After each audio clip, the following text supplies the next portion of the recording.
আসসালামু আলাইকুম। আজকে সপ্তম শ্রেণীর ইংরেজি বইয়ের chapter 2 playing with the words এর 2.3 নিয়ে আলোচনা করব। তো দেখি এখানে কি বলা হয়েছে। In pairs groups read the passage given below and discuss what prefixes and suffixes you will add to the underlined root words to make the sentence meaningful. জোড়ায় নিচের অনুচ্ছেদটি পড়ো এবং নিচের দাগ দেওয়া রুটস ওয়ার্ডের সাথে কোনো সাফিক্স বা প্রিফিক্স যুক্ত করে বাক্যগুলোকে অর্থপূর্ণ করা যায় তা আলোচনা করো। অর্থাৎ নিচে একটি টেক্সট বা প্যাসেজ অনুচ্ছেদ দেওয়া রয়েছে, সেই অনুচ্ছেদটি আমাদেরকে পড়তে হবে এবং সেই অনুচ্ছেদের কিছু শব্দে আন্ডারলাইন করা রয়েছে। সেই আন্ডারলাইন শব্দগুলোতে আমরা কি সাফিক্স বা কি প্রিফিক্স যোগ করব সেটা আমাদেরকে বলতে হবে বা লিখতে হবে। তো গত ক্লাসে কিন্তু আমরা এই সাফিক্স এবং প্রিফিক্স সম্পর্কে জেনেছি, রুট ওয়ার্ড সম্পর্কে জেনেছি। তো যারা ওই ক্লাসটি করেনি তারা অবশ্যই করে নেবে, কারণ ওই ক্লাসটি না করলে এই আজকের এই ক্লাসটি করা তোমাদের জন্য কঠিন হয়ে যাবে। এর আগের ক্লাসের লিঙ্ক আমি ডিসক্রিপশন বক্সে দিয়ে দিয়েছি।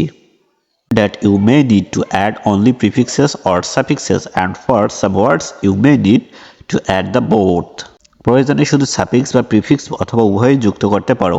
অর্থাৎ আমরা গত ক্লাসে জেনেছিলাম যে কোনো শব্দে প্রিফিক্স যুক্ত হয় অর্থপূর্ণ করার জন্য এবং কোনো শব্দে সাফিক্স যুক্ত করতে হয়, আবার কোনো শব্দে প্রিফিক্স এবং সাফিক্স দুটোই যুক্ত হয়। তো আমরা এখন টেক্সটটি পড়ি।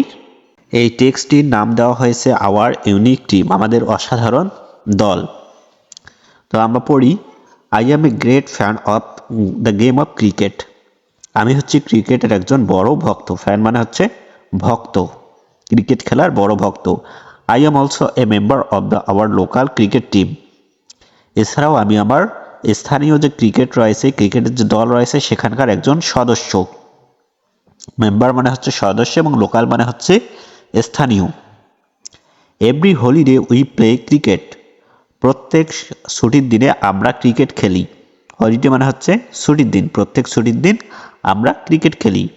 অন এ সামার ইভিনিং, এক গ্রীষ্মের সন্ধ্যায়, we all were enjoy our holidays by watch a cricket match with the neighbouring team.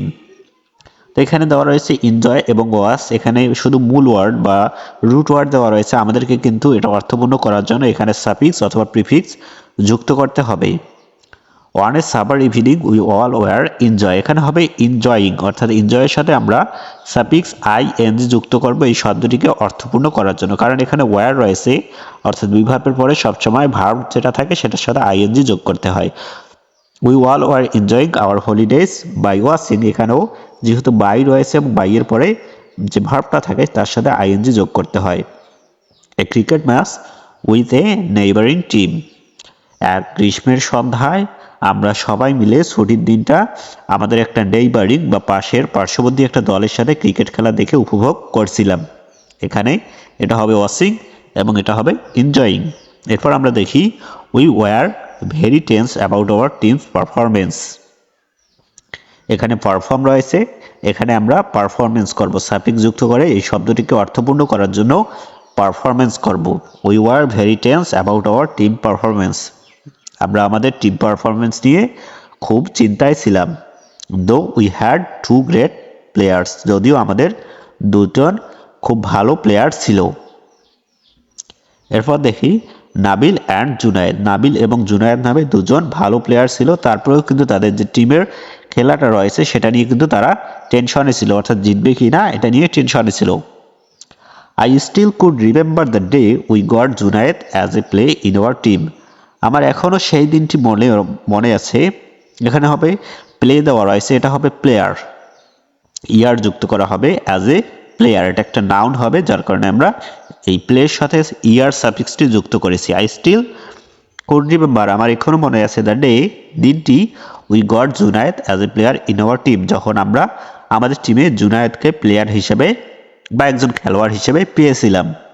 এখানে যে শব্দগুলো আন্ডারলাইন করা রয়েছে এই শব্দগুলো যদি আন্ডারলাইন বা যে মূল ওয়ার্ড এর সাথে কোন সাফিক্স এবং কোন প্রিফিক্স যুক্ত হবে এটা যদি আমরা বুঝতে চাই তাহলে অবশ্যই আমাদেরকে গ্রামাটিক্যাল বিষয়গুলো জানতে হবে। যেহেতু তোমরা সপ্তম শ্রেণীতে রয়েছো, এই গ্রামাটিক্যাল বিষয়গুলো হয়তো বা তোমার মাথায় ঢুকবে না, তারপরেও আমি যেটুকু প্রয়োজন সেটুকু তোমাদেরকে বলে দিচ্ছি যে কেন এখানে এই মূল শব্দের সাথে সাফিক্স বা প্রিফিক্সটি যুক্ত হচ্ছে। এরপর আমরা দেখি, in the evening we were playing, সন্ধ্যায় আমরা খেলছিলাম। দেখো এখানে কিন্তু ওয়ার এর পরে প্লেয়িং দিয়েছে, আইএনজি যুক্ত করেছে বিভার্বের পরে। When it come to Nabil's turn to bat, যখন নাবিলের ব্যাট করার সময় এলো, we got scared as he was known for his long shots, আমরা ভয় পেয়েছিলাম কারণ সে তার লং শট বা বড় শট খেলার জন্য পরিচিত ছিল। নাবিল বড় শট বা লং হ্যান্ডেলে ব্যাট করতে পারত, সেটাই এখানে বলা হয়েছে। He use to bat so hard that we often ended up losing the ball, সে এত জোরে জোরে ব্যাট করত যে আমরা প্রায় সময়ই আমাদের বলটিকে হারিয়ে ফেলতাম। অর্থাৎ নাবিলকে বলা হয়েছে যে নাবিল অনেক জোরে জোরে শট খেলতে পারতো বা অনেক বড় শট খেলতে পারতো, যার কারণে প্রায়ই বল হারিয়ে যেত, সেজন্য একটু ভয়ে ভয়ে ছিল। তো এরপর আমরা দেখি টুডে ওয়াজ নো ডিফারেন্ট, আজকেও ব্যতিক্রম ছিল না। টুডে ওয়াজ নো ডিফারেন্ট মানে হচ্ছে আজকেও ব্যতিক্রম ছিল না।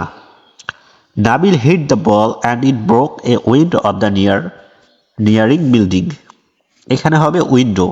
এটা এই সেন্টেন্সটার অর্থটা পরিপূর্ণ করার জন্য আমরা এখানে উইন্ডের সাথে ডো ও ডব্লিউ এই সাফিক্সটি যুক্ত করেছি এবং নিয়ারের সাথে নিয়ারিং বিল্ডিং, এটা হচ্ছে একটা গ্রামাটিক্যাল ব্যাপার। নিয়ারিং এর সাথে নিয়ারিং আইএনজি যুক্ত করে এটা এই সেন্টেন্সটি অর্থপূর্ণ করা হয়েছে। Nabil hit the ball and it broke a window of the nearing building, Nabil সজোরে বলকে আঘাত করেছে এবং একটা পার্শ্ববর্তী একটা বিল্ডিংয়ের জানালা ভেঙে গিয়েছিল। অর্থাৎ নাবিল যেহেতু জোরে ব্যাট করতে পারে সেটাই এখানে ঘটেছে, যে নাবিল বলকে আঘাত করলো এবং একটা পার্শ্ববর্তী যে জানালা রয়েছে বিল্ডিংয়ে সেটা ভেঙে দিল। উইন্ড এর সাথে আমরা উইন্ডো সাফিক্সটি যুক্ত করে উইন্ডো করলাম। All of us ran from the spot fearing that we would be given a nice scolding, সেই স্থান থেকে আমরা পালিয়ে গেলাম বকুনি খাওয়ার ভয়ে। অর্থাৎ যেহেতু একটা বিল্ডিংয়ের জানালা ভেঙে ফেলেছে যার কারণে তারা সবাই পালিয়ে গিয়েছে বকুনি বা বকাঝকা খাওয়ার ভয়ে। ফিয়ারিং মানে হচ্ছে ভয় এবং স্কল্ডিং মানে হচ্ছে বকুনি খাওয়া। But Nabil didn't move and he stood proudly with the bat in his hand, কিন্তু নাবিল নড়ল না, সে সেখানে গর্বিতভাবে দাঁড়িয়ে রইল। নাবিল যেহেতু বলটিকে আঘাত করেছে এবং তার জন্যই সজোরে জানলাটা ভেঙে গিয়েছিল, কিন্তু সে সেখান থেকে না পালিয়ে সে সেখানে গর্বিতভাবে দাঁড়িয়ে রইল। এখানে প্রাউড মূল শব্দ রয়েছে এবং এর সাথে আমরা এলওয়াই যুক্ত করে এটা অর্থপূর্ণ করলাম। প্রাউডলি সাফিক্স যুক্ত হয়েছে, নাবিল সেখানে নড়ল না, গর্বিতভাবে দাঁড়িয়ে রইল ব্যাট হাতে নিয়ে। এরপর দেখি a few minutes later a young boy come down with the ball, কিছুক্ষণ পরে একটা ছোট বালক বলটি নিয়ে নিচে নেমে আসলো।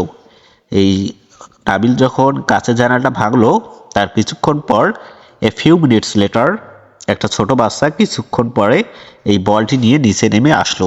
He introduced himself as Junaid and gave the ball to Nabil, সে নিজেকে জুনায়েদ নামে পরিচিত করলো এবং বলটি নাবিলকে দিয়ে দিল। অর্থাৎ আমরা দেখলাম যে জুনায়েদ হচ্ছে এই যে ইউনিক টিম বা অসাধারণ টিমের একজন সদস্য, তো তাকে কিভাবে এই লেখক তাদের দলে পেল সেটাই এখানে লেখক কিন্তু বলতেছে, জুনায়েদকে কিভাবে তারা তাদের টিমে পেল। তো এরপর আমরা দেখি ইন্ট্রোডিউসড শব্দটির অর্থ হচ্ছে পরিচয় হওয়া বা পরিচিত করা। তো এরপর দেখি as Junaid turned around Nabil said thank you to him but he didn't respond, যখন জুনায়েদ ঘুরে দাঁড়ালো নাবিল তখন তাকে থ্যাংক ইউ বা ধন্যবাদ জানালো, কিন্তু সে কোনো উত্তর দিল না। রেসপন্ড মানে সাড়া দিল না। জুনায়েদ ঘুরে দাঁড়ানোর পর নাবিল জুনায়েদকে ধন্যবাদ জানালো, কিন্তু জুনায়েদ কোনো সাড়া দিল না। তো এরপরের লাইনটি আমরা দেখি Nabil patted his shoulder and said thank you to him once again, Nabil তার পিঠ চাপড়িয়ে দিল এবং তাকে আবারও ধন্যবাদ জানালো। ওয়ান্স অ্যাগেইন মানে আবারও।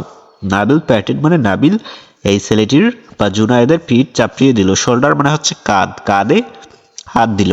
এরপর আমরা দেখি this time the boy read his lips and replied welcome, এখানে কাম হবে না, এটা হবে প্রিফিক্স যুক্ত হয়ে ওয়েলকাম করতে হবে। কামটার সাথে প্রিফিক্স যুক্ত হয়ে ওয়েলকাম করতে হবে। This time the boy read his lips and replied welcome, এবার এই বয়টি ছেলেটি তার ঠোঁট বা বলাটা বুঝতে পারলো এবং তাকে স্বাগতম জানালো বা ওয়েলকাম জানালো। He then told Nabil that he had lost his power of listening when he was young. সে নাবিলকে বলল যে সে তার যে শ্রবণ শক্তি হারিয়েছে যখন সে ছোট বয়সে ছিল। যখন যে ছোট ছিল অর্থাৎ এখানে জুনায়েদের কথা বলা হয়েছে, জুনায়েদ যখন ছোট ছিল তখন সে তার শ্রবণ শক্তি হারিয়ে ফেলেছে, যার কারণে কিন্তু প্রথমবার যখন থ্যাংক ইউ জানালো নাবিল, তখন জুনায়েদ সেটা রিপ্লাই দিল না, কিন্তু পরবর্তীতে যখন সে তার ঠোঁট পড়লো তখন কিন্তু সে তার ঠোঁট দেখে বুঝতে পারলো যে কি বলেছিল এবং সে তার উত্তর দিল ওয়েলকাম। তো কামের সাথে আমরা ওয়েল প্রিফিক্সটি যুক্ত করেছি। এরপর দেখি Nabil asked him if he would like to play with them. Nabil তাকে জিজ্ঞাসা করলো যে সে তার সাথে খেলবে কিনা, অর্থাৎ জুনায়েদ নাবিলদের সাথে খেলবে কিনা। নাবিল জুনায়েদকে জিজ্ঞাসা করলো, দেম মানে তাকে। হি অ্যাগ্রিড হ্যাপি, সে খুশি। এখানে হ্যাপি রয়েছে কিন্তু এখানে হ্যাপি হবে না, এটা অর্থপূর্ণ করার জন্য এলওয়াই সাফিক্সটি যুক্ত হবে। সে খুশির সহিত রাজি হলো, এগ্রি মানে রাজি হওয়া। Since then he has been giving a tough testing to Nabil in breaking windows panes with his long shorts. তখন থেকে তার দীর্ঘ শট দিয়ে জানালার কাজ ভাঙায় সে নাবিলের কাছে কঠিন পরীক্ষা দিয়ে যাচ্ছে। তো এখানে টেস্ট একটি কিওয়ার্ড রয়েছে, সেই টেস্টের সাথে আইএনজি যুক্ত করে এটা অর্থপূর্ণ করতে হবে, সাফিক্সটি যুক্ত করে টেস্টিং করতে হবে এটা অর্থপূর্ণ করার জন্য। তো এটাই মূলত এই টেক্সটটি। তোমরা বুঝতে পেরেছো কিনা সেটা অবশ্যই কমেন্টে জানিয়ে দাও। তো এখন আমাদের যে কলামটি রয়েছে সেই কলামে রুট ওয়ার্ড এবং রুট ওয়ার্ডগুলোর সাথে কোনটার সাথে সাফিক্স এবং কোনটার সাথে প্রিফিক্স যুক্ত করা হয়েছে সেটা বলতে হবে বা লিখতে। এখানে আমাদের কিন্তু রুট ওয়ার্ড বা রুট ওয়ার্ডস যেগুলো দেওয়া রয়েছে উপরে যে আমরা শব্দগুলো পড়লাম সেটার নিচে আন্ডারলাইন করা ছিল, সেই আন্ডারলাইন করা ওয়ার্ডগুলোই এখানে দিয়েছে। তো ইতিমধ্যেই কিন্তু আমি তোমাদেরকে যখন টেক্সটটি পড়াচ্ছিলাম তখনই কিন্তু সবগুলোর উত্তর কোনটার সাথে সাফিক্স যুক্ত হবে এবং কোনটার সাথে প্রিফিক্স যুক্ত হবে সেটা বলে দিয়েছি। যেমন এনজয়ের সাথে আইএনজি যুক্ত হবে এবং শব্দটি হবে এনজয়িং। ওয়াচের সাথে আইএনজি যুক্ত হয়ে শব্দটি হবে ওয়াচিং। পারফর্মের সাথে মেন্স যুক্ত হয়ে শব্দটি হবে পারফরমেন্স। প্লেয়ের সাথে ইয়ার যুক্ত হবে প্লেয়ার। উইনের সাথে উইন্ডো ডো যুক্ত হয়ে হবে উইন্ডো। নিয়ারের সাথে নিয়ারিং এবং প্রাউডের সাথে প্রাউডলি এলওয়াই যুক্ত হয়ে হবে প্রাউডলি এবং কামের সাথে ওয়েল প্রিফিক্স যুক্ত হবে, ওয়েল প্রিফিক্সটি যুক্ত হয়ে এটা হবে শব্দটি হবে ওয়েলকাম। এরপর হ্যাপি এর সাথে হ্যাপিলি এলওয়াই যুক্ত হয়ে শব্দটি হবে হ্যাপিলি এবং টেস্টের সাথে আইএনজি যুক্ত হয়ে শব্দটি হবে টেস্টিং। তো আশা করি তোমরা বুঝতে পেরেছো কিনা সেটা অবশ্যই কমেন্টে জানিয়ে দাও আর ক্লাস সম্পর্কে তোমাদের মতামত কমেন্টে জানিয়ে